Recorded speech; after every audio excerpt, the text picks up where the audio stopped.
欢迎收看老挝新闻。今天是2025年6月20日星期五，佛历7月夏初9，万象小雨，25到32摄氏度。今天的主要内容有：最新外汇报价、股市收盘行情、黄金市场报价、万象燃油价格以及老挝时事要闻。首先来关注外汇。根据老挝外贸银行最新公布的今日外汇价格，美元的银行买入价为21425基普，较上一个交易日下跌2基普，跌幅0.01%。泰铢的银行买入价为653.56基普，较上一个交易日上涨1.07基普，涨幅0.16%。人民币的银行买入价为2962基普，较上一个交易日上涨7基普，涨幅0.24%。再来关注股市行情。根据老挝证券交易所最新收盘报告显示，昨日老交所综合指数收于1227.85点，较上一个交易日上涨24.64点，涨幅2.05%。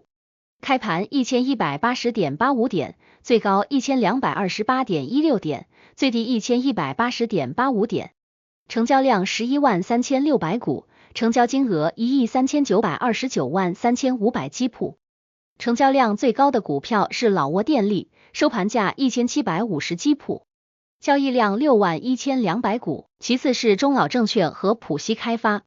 成交额最高的股票是老挝电力，收盘价1750基普，交易额10695.7万基普，其次是浦西开发和外贸银行。接着关注黄金价格。根据老挝 PV 黄金最新公布的价格，重量为1铢的黄金金条，每根售价是3597万基普，较上一次报价下跌31万基普，跌幅0.85%。然后关注今天的万象油价。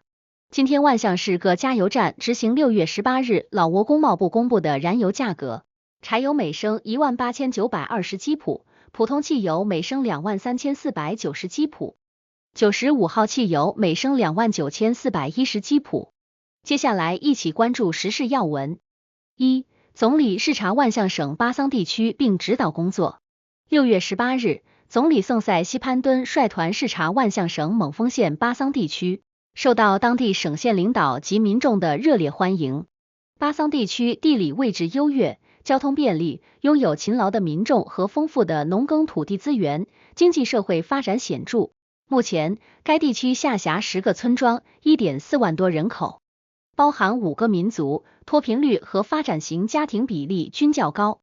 总理在讲话中肯定了巴桑地区的发展成就，并强调了当前国际形势对国家经济社会发展的影响。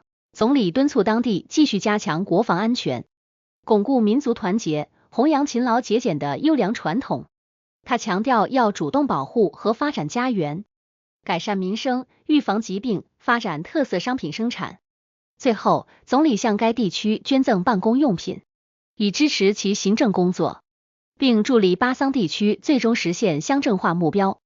2. 乌多姆塞省议员视察勐塞县畜牧业。6月19日，乌多姆塞省议会议员与省农林厅深入勐塞县，共同推动畜牧业发展。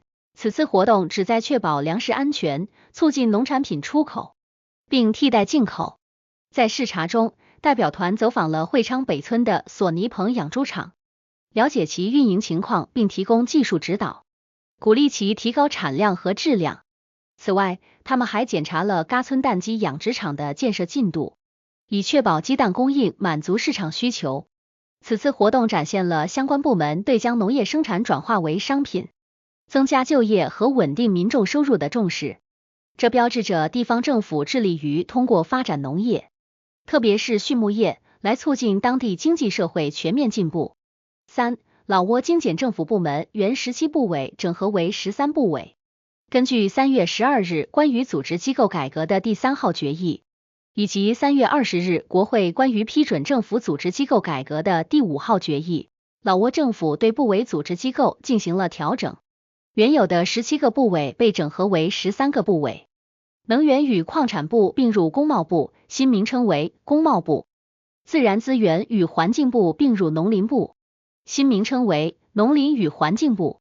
计划与投资部并入财政部，新名称为财政部。内政部划归党中央组织委员会管辖。4. 老挝人民军历史博物馆探索历史的好去处。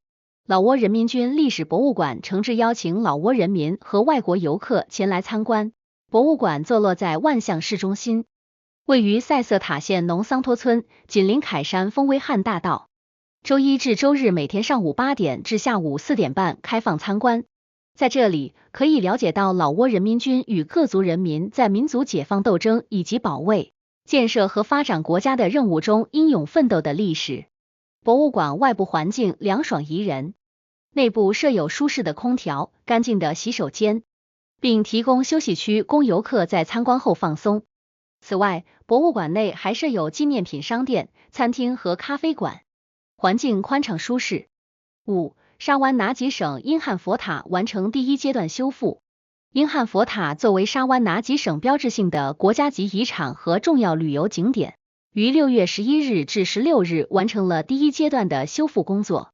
沙湾拿吉省新闻文化和旅游厅文化处处长诺拉德南塔翁西介绍，通过无人机勘测，发现佛塔部分区域有裂缝和孔洞，因此对这些破损处进行了修复，并清理了长期附着的灰尘，以防止雨水渗透。第2阶段的修复将针对更大面积的裂缝，遗产司将先行对材料进行详细分析，以确保修复质量和文物原貌。未来还将为佛塔安装照明设施，使其更加光彩照人。除了佛塔本身的修复，省新闻、文化和旅游厅还对周边的商铺和停车场进行了规划整理，旨在为游客提供更便捷、舒适的参观环境，提升旅游体验。6. 老挝黄金银行参加亚太贵金属大会。近日，老挝黄金银行参加了亚太贵金属大会。该大会是亚太地区在黄金和贵金属市场发展与推广领域最具声望的平台之一。老挝黄金银行还在大会上就老挝的黄金行业发展和老挝黄金银行的成立进行了专题介绍。老挝黄金银行的成立是老挝政府关于储备安全愿景的具体体现，被视为加强金融领域的重要一步。7. 琅南塔警方销毁非法改装摩托车配件。6月19日，琅南塔省威扬普卡县公安局交通警察部门举行仪式，销毁了近期查获和没收的非法或改装摩托车配件。这些配件是今年4月期间从学生和青年手中查获的，包括30个噪音超标的排气管，6对不符合标准的窄型轮胎和轮毂，15块非法车牌以及3个改装座椅。警方对违反交通法规的人员进行了批评教育和警告，同时要求违规者用合规配件替换非法部件，待车辆恢复合法状态后方可上路行驶。8. 万象市西廓达邦县西凯村建材店发生火灾。6月19日晚8点左右，万象市西廓达邦县西凯村的一家建材店发生火灾。火灾发生时，现场不时传出爆炸声，火灾导致附近区域大面积停电。目前，消防队员正在全力扑救。以上就是今天的老挝新闻，欢迎点赞、评论和订阅。我们明天见。